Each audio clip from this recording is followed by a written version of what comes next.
Today on the Three in the Paint podcast, I have thoughts on Jayson Tatum and the Boston Celtics. We're also going to talk about the Sacramento Kings and their head coaching search, concluding with Doug Christie and Scott Perry as the new GM and the assembly of that new staff, and more on the Three in the Paint podcast.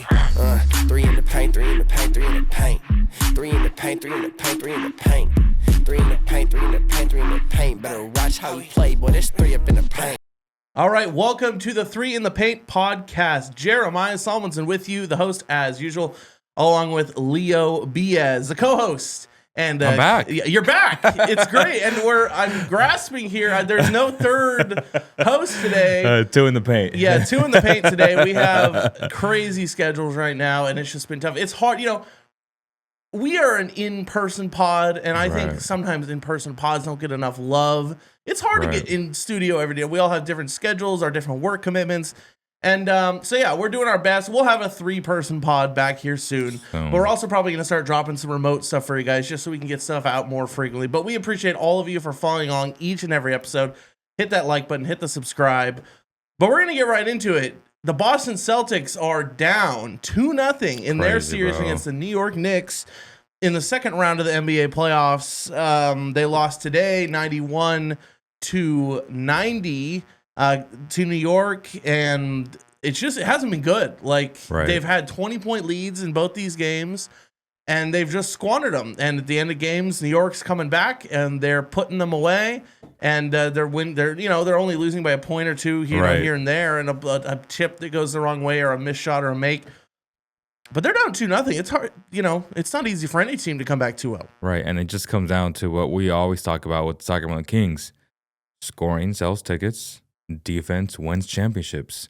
And even though the Knicks have been down 20 twice, their defense has literally kept them in these games to where it doesn't go to 30. They cut the lead to 17, then 13. They're like, and then that defense keeps going. They don't stop. They're relentless. Coach Tibbs has been playing at a high level defensively, and it almost balances out, right? It's a 48-minute game, and that's what we've seen in both games to where they don't give up. The Celtics live and die by the 3. They have missed, I think it was the fourth quarter. It's some outrageous stat to where they've missed so many fourth quarter 3-point shots. It's not falling, and when things aren't falling, you have to resort to your defense, and that's something to where the Knicks are great at, especially right now where refs are allowing more physicality.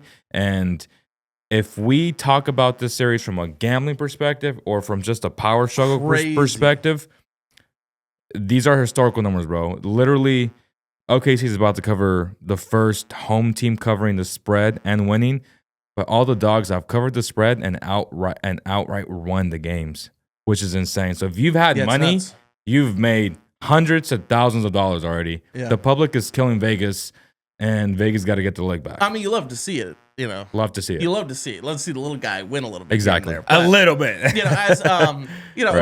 We'll talk about this a little bit later in the show, but I have some questions on the whole gambling scene. Sure. And I want to dive into that a little bit because there's some things and some laws being proposed. Anyways, we'll get into that a little bit later. But look, it's well documented on this show that I'm not a huge Jayson Tatum fan. Right. I might be classified, as a Jayson Tatum hater. You are. And I'll wear that, and I understand that. I mean, I do think he's a terrific athlete, terrific person. Seems like a great dude. But look, if you're gonna say and you want the title of best player on the best team in the league, then you also got to take the heat. So I'm about to bring the heat to Jayson Tatum tonight. 13 points in the loss, 1 for 5 from deep from Jayson Tatum. In the first game of the series, also a loss. Okay. He was 4 for 15 from deep. And they also lost that game, and he put up 23 points. He did have 16 rebounds in that game. But where's Jayson Tatum? Jayson Tatum has disappeared. And that first game of the series, he was just chucking up threes. Bad shots. They weren't falling. I mean, obviously, it's a different story if they fall, but where's Jayson Tatum? Where's Jaylen Brown? Jayson Tatum's got to take some. Where's your Finals MVP at? Well, sure. Where's the Finals MVP at? Sure, but Tatum, everyone tells me Jayson Tatum's the best player everyone in the tells league. me Jaylen is better. No one tells you that but me. I'm just like wondering. No one tells you that but me. Let's What's be honest. 8 of 23? At least Tatum have 14 rebounds. We're tonight. not talking about Tatum. We're talking about. We're We're not Tatum. talking about Jalen. We're Yeah. talking about Tatum. Where's Jayson? But who Where's won the Finals best MVP, player in the though? league? Apparently, everyone tells me he's the best player in the league. No one tells He's you the that. leader. He's the leader. Best He's the player in the league leader. is Joker by far. He's in his own class. Fine, but where's Jayson Tatum? JT up there. He's struggled tonight. So did everybody else. And the first game of the series, he struggled. I mean, he didn't struggle in the first round. What they do in the first round? Yeah, well, I mean, They did pretty good, I would say. So but I want it's to know 2 where Jayson games. Tatum is right now. You're a big Jayson Tatum stan. They're a road team. They're a road team. They're a road team. They're going to go to New York And win both beat those them games? twice, regain home court, and they'll win in 6. That's my prediction. That's tough. I mean, so you're saying they're gonna sweep the rest of the way? Yes, 4 in a row. I don't know about that, man. Look, I mean, Celtics. I mean, obviously, there seems to be a little bit of like a championship hangover or whatever. That's like every team seems to go through that to some extent. But Give the Knicks credit. I will Yeah. get to it. But let's be honest, the Knicks don't deserve much credit. They've been down 20 in both these games. Right. So it's like, sure, they fought back, but it seems more of a choke than it seems. Correct. Oh, the Knicks came out. Actually, They're agree with that. dominating. They're winning these games. Right. They've been down 20 in both. It's like Right. it's like. It's one more shot. Celtics just can't finish these games. Yeah. Like, let's be honest. So I'm Yeah. curious to see where the Celtics are going to be. Obviously, my pick for finals winner, my dark horse, the Lakers, obviously were eliminated. So I forgot about that. Oh, I told you the moment. I'm like, what the hell were you doing? look, I take accountability. Hand up. I take accountability. There was a bad pick. But Draymond's again, looking better than you right now. I mean, that's true. I mean, that's many such cases Well, for that. things gonna change because Steph's out, but Yeah, I mean, I don't know how long Steph will be out, but it seems like not a great so injury, I watched the video today, right? And they said, and I wanted to bring this up real quick. Where's the screenshot of the video? It is, if it's a grade 1, 7 to 10 days, which would be 1 to 3 games. If it's a grade 2 hamstring, 3 to 4 weeks out for the series. I mean, they say it's a grade 2, right? They said it was grade 2? Well, I don't know. Don't quote me Oh, on that, no, but no. I heard it was worse So than grade 1. I'm just but, putting it out right now. Yeah.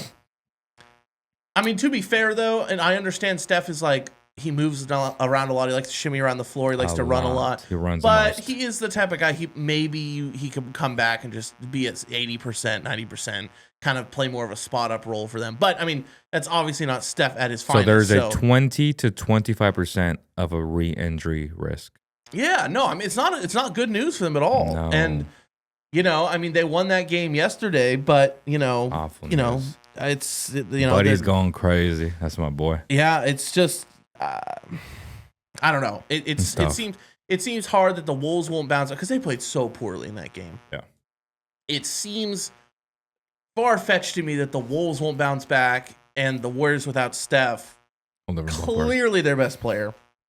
I know Jimmy Butler's great, but Steph, clearly their best player. That's hard to overcome, right? So I don't know how much I believe in the Warriors moving forward. And if you take them out of the equation, it's like, okay, well then OKC seems to have a pretty clear path. I mean, they blew out the Nuggets tonight, Right. 149 to 106. I don't think that series is going to go more than 6 at most. Probably gentleman's sweep. They stole that game. Right. The Nuggets stole that game at the last second Right. in OKC, but I don't know. I mean, it's basketball; anything can happen. But I think it's OKC's path to the finals is definitely seeming to clear up a little bit if Steph is really hurt now. Agreed. I thought they were hands down the best team in the West, even without Steph not being there. Now, as to your point, it really has cleared up, bro. OKC is so legit. They're just so deep. They are.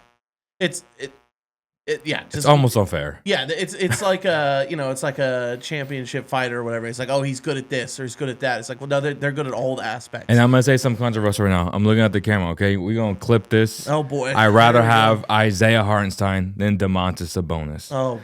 And here's why. Hey, this is a 3 in the paint, and not all of the 3 in the paint agree with this take. But continue. Right now, when you really objectively look at both guys, okay, one guy makes 40 plus, one guy makes half of that, maybe 30. I have to double check. right? You can double check for me. When I look at value and what players provide, he provides a lot of what Sabonis provides in that DHO game, in the high post, finding cutters. The guy has a vision. He has a hook shot as a roller. And the best part about everything is that he's a much better defender than Sabonis.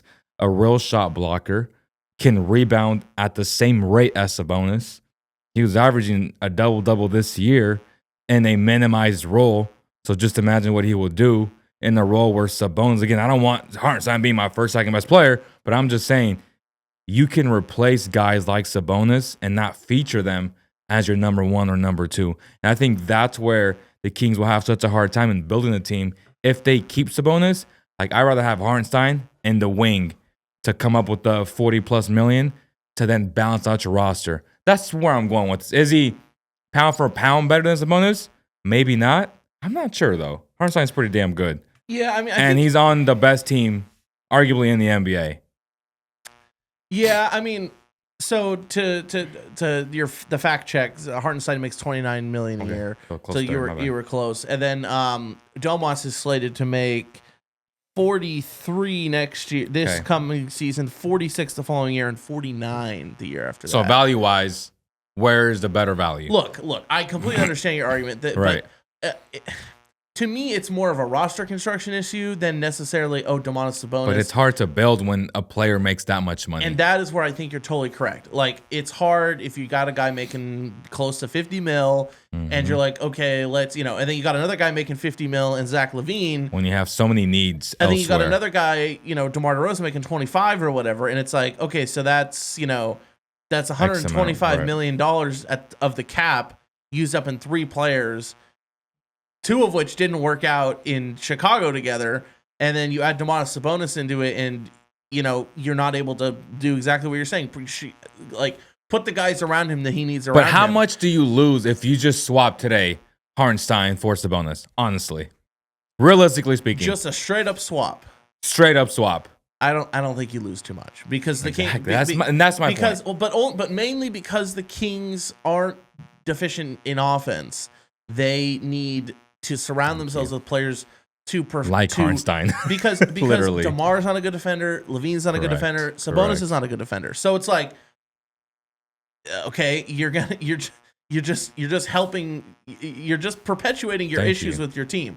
So great word. It's definitely a roster construction issue. Can Domantas Sabonis be part of a winner? I think he can. Yes, but he has not to as have the feature guy. He has to have a front office that builds around him and not.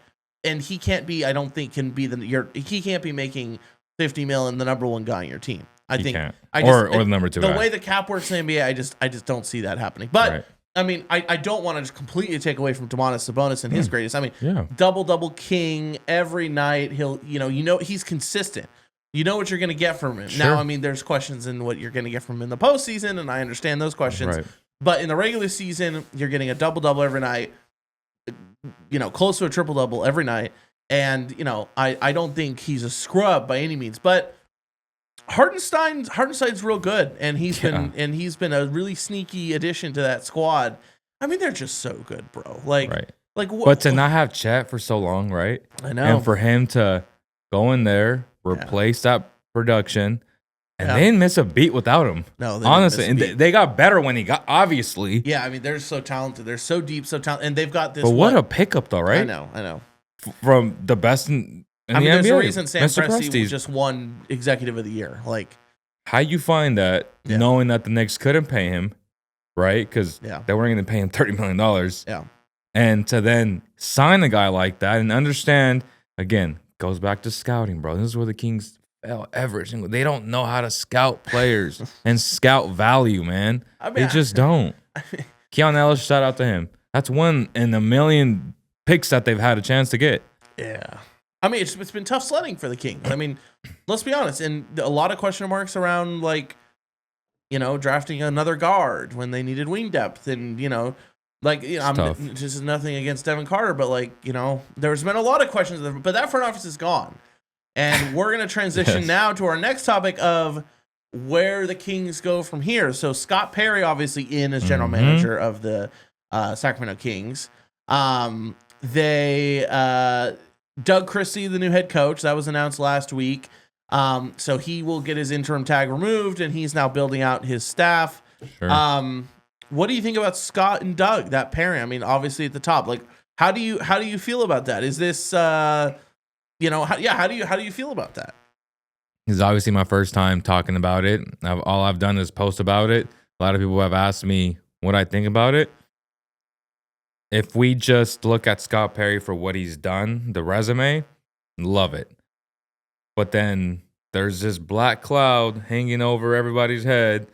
Who's making all the moves? Is Vivek involved? Is he not involved? You were there at the press conference. What did Scott say? Well, I'm going to go back and talk to him. That's normally how things work. Yeah. So I was like, well, we should have asked, put him in a hypothetical situation, right? Obviously, I didn't think about it afterwards, but I'm like, if it came down to it, you feel strongly about training a player, Vivek feels strongly about keeping the player, who gets the last say? I think that's what we should have asked. Yeah, I mean, see what I'm saying? Yeah, but that's such a pointed question. I don't think you're going to get an answer from that. Like, it's so on the nose and it's so pointed. Like, it's a fair question. Not to like. You're not going to point a player out. Just say player A.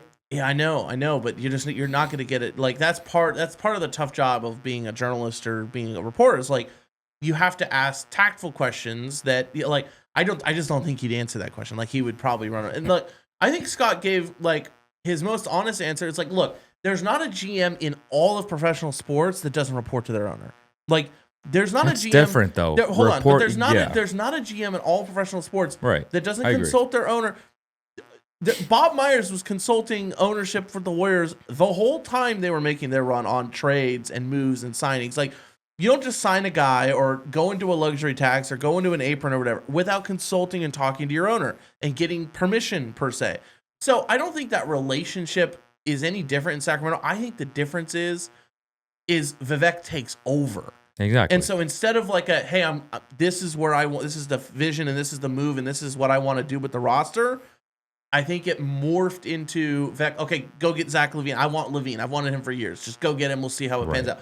That's what I'm trying to get to. And what he said in his press conference is that he wants, his whole thing is diversity of thought with unity of purpose, right? Like, I think we're going to hear that anytime we hear from Scott. No, so real quick, go back to Zach LaVine. We saw what he said 2 years ago on this pod. He said exactly how I feel about Zach LaVine, how you feel about Zach LaVine. Contribute to winning, yeah. Correct. So let's just say he's like, I want to trade him.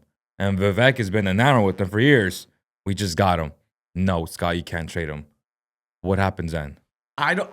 Look, I mean, call me crazy, but I think Vivek might have seen the light a little bit with this debacle from Beam Team 1 to now, that I think he's willing, at least at the beginning, at least for the next year, at least minimum, to kind of give Scott the reins and be like, okay, do what you got to do to build a quote unquote and that's sustainable all I'm asking. winner. And now, that's part of the question. We'll never know. Correct. We won't know until we know if that's true or not, but we'll know. Like, we'll know once the moves start getting made and into next season. So if he trades LaVine, that's Scott Perry. I mean, and that's what Vivek's saying, go ahead. Exactly. But I mean, also, it's LaVine kind of has an untradeable contract. True. So even if he doesn't trade LaVine, I don't think that's a sign that he doesn't have the reins. That's just like, the Bulls were willing to attach draft compensation until the Kings swooped in and bailed them out. The Kings bailed them out. Yeah. And look, I know the players watch some of our stuff, and this is nothing against Zach LaVine. I love Zach LaVine. Yeah. I think he's a great dude, and he has a tremendous skill set. But you can't be paying Zach LaVine $50 million with the roster. Same goes for Sabonis. With the roster you have. Same goes for Sabonis. Like, nothing against them. We like these guys. Players. We're talking straight basketball philosophy. This is a Sacramento Kings discussion on how they move forward. And you can't have, if you own a construction company, you can't have 5 guys that paint and no guys that do drywall and no guys that do tape and texture and no guys that do electrical. Great fucking analogy. Like, you can't. Like, and this isn't anything against the electricians or anything against the painters. You just can't do it. Like, it's different skill sets, play different roles. You have to have the whole conglomerate to make it work and to build a house. 100%. And it's the same thing in the NBA. And this is nothing against the guys individually. It's just some of them are making way too much money for the roles they're going to play on this team. And hard decisions have to be made. And unless Scott has been empowered to do that, there's nothing that's going to change in Sacramento. So let's move into the last segment of the show, the buy or sell segment of the show. What have you liked this week? What have you there's like a lot of names for this type of thing. You could do buy or sell. You could die like, I love it or hate it. You do whatever. So buy or sell segment. What did you like this week? Do you have you been thinking of this? I mean, you've had months. This is your first appearance on the show in months. Have you had time to think, or do you want me to go first? I actually have one. Okay, Leo Bias, I take it away. actually came across today. I'm obviously, in the restaurant industry, and I'm gonna show you right now. Okay, there's this restaurant that was big in LA, and they finally brought one down to our area, Fairfield, so not too far from us. They literally put a fish tank on the ceiling. Wow. Not a real fish tank, a digital board. Interesting. I don't know if I like that though, bro. Oh, so I like this. Okay. Y'all can see it. It's a massive screen. So the whole time it's surrounded around flowers But and it's a nice decor. screen. I know, but if you see it on video, bro, it's pretty insane. So I'm buying the fact if you bring up fish, marine world, you gonna get me super excited. And when I saw the video, I was like, oh my God. So I'm buying the creativity from interior designers at this restaurant, and then really anyone who like does this for a living, to think outside the box and be like, okay, this could work. But to your point, you may not like it, but some people could appreciate the creativity from bringing a piece of the ocean into a restaurant. So without having the liability of having a real fish tank. yeah, right. That's what I'm saying. Right? I'm buying that. You drowned all your patrons, like in shit explodes and everyone then drowned. Yeah. Or dry or your floor gets messed up. Yeah. And you pay thousands. Yeah. So no, I get the risk, right? You have like 6-inch bulletproof grouse or whatever, but yeah, I so much blue light, bro. I don't know if I want in a nice environment, which that looks very nice. Yeah, it looks very nice. I don't know if I want just a big massive screen That's what I'm saying. glaring down at my head the whole time. You know what I mean? Like, that's a lot of blue light. Like you're Mr. True. Blue Light Glasses guy. Like what think about you that. go in there wearing blue light glasses? No, you're right. Yeah. Or yellow glasses. Or yellow glasses? Yeah, I mean, I call them blue. yeah. I have similar pair. So the blue light Look, that covers. I love the concept, Yeah. and I would love if it was a real fish tank. I just don't know if I want a big screen. Like, I might get a headache or something after, But anyways, I didn't think about cool that. concept. Cool concept. Yeah, I'm but buying you that. remember there was a restaurant. I don't know if you know this, but there was a restaurant maybe less than a decade ago, but more than 5 years ago, it closed. There was a restaurant in Sacramento across from the Capitol where they had the living walls. Did you ever go in there? It was a steakhouse, and then they had a cigar lounge below. It was one of my favorite spots. I used to go there all the time. I don't actually want to admit how often I went there. It was very frequent. They had a bar in the front, restaurant with living walls in the back, and then a Wow. cigar lounge underneath. All those environments were great. The living walls are like imported from Europe. They're like moss living walls. And they had to water them every day. They had to it was hundreds of thousands of dollars of shipping. Really cool. That restaurant, I think they had a fire or something and they closed. But similar concept, just not obviously fish, but like crazy living walls. Sounds amazing. It was fantastic. It was a great restaurant, one of my favorites in Sac, and of course they closed because I can't have nice things. Right. But that was tremendous. Okay, so goodbye. I like the buy. I don't know if I agree with the buy, but it's goodbye. Goodbye. All right. So for my buy or sell, I had a couple I was going to choose from. There's like there's a number of things. I'm selling group chats between iPhones and Androids. Oh, fuck no. Stop. Now, look, there's a lot of people that are going to point a lot of blame. Is it Apple? Is it Android phones? Look, all of you peasants who have Android phones, you're the problem. Thank you. But I'm going to sell Apple here just because they won't open up the protocols to have it work together. Why would they? Why would they? Because we suffer. We suffer. We do suffer. And I have some really, really dense friends who use Androids and won't go to Apple. And they won't. Me too. But not only will they not go to Apple, they just don't understand the fact that there's no parity. So I'll try to have a group chat and it'll be like, well, it's broken. And it's like, okay, we need to reset it. We got to try it. And they're like, well, why do you have to do that? It's like, I don't know. It's just bugged. It's broken.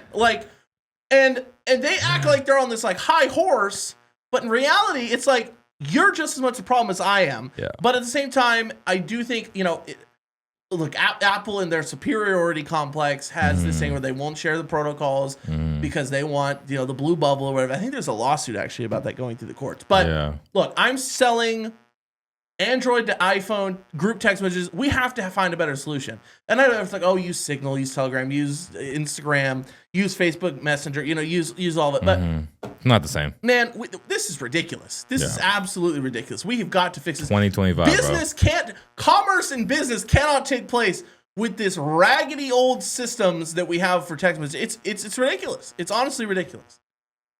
I agree with that. Unbelievable. I mean, it's unbelievable. My brother on our family chat had to go get an iPhone because he's the only outlier. Yeah. With the damn Android. It's bad. And the Androids are so bad, bro. Like they're all like, we have 100x zoom. Bro, it's all digital. It's all digital pixelated crap. It's like all you need is like a 15 zoom. That's perfectly fine. Or the new iPhone zoom's fantastic. Right. Because half of it's digital and then the rest is optical, and it's great. It's like you don't need to zoom any further. If you need a 100x zoom, like what are you doing? Like, and it's all pixelated. It's like, look, but I can see the thing on the other side of the the building. It's so Are you great. shooting lions in the jungle? Yeah, it's ridiculous, man. These people have got to get their stuff together. Oh my gosh, just ridiculous. But anyways, that's been the 3 in the Paint podcast. Jeremiah Solomon, Leo Biz, Mark Haynes, nowhere to be found. We will try to find Mark for the next episode. We miss Mark. We wish he were here, but for now it's us. And we'll be back next time with another episode. Stay tuned.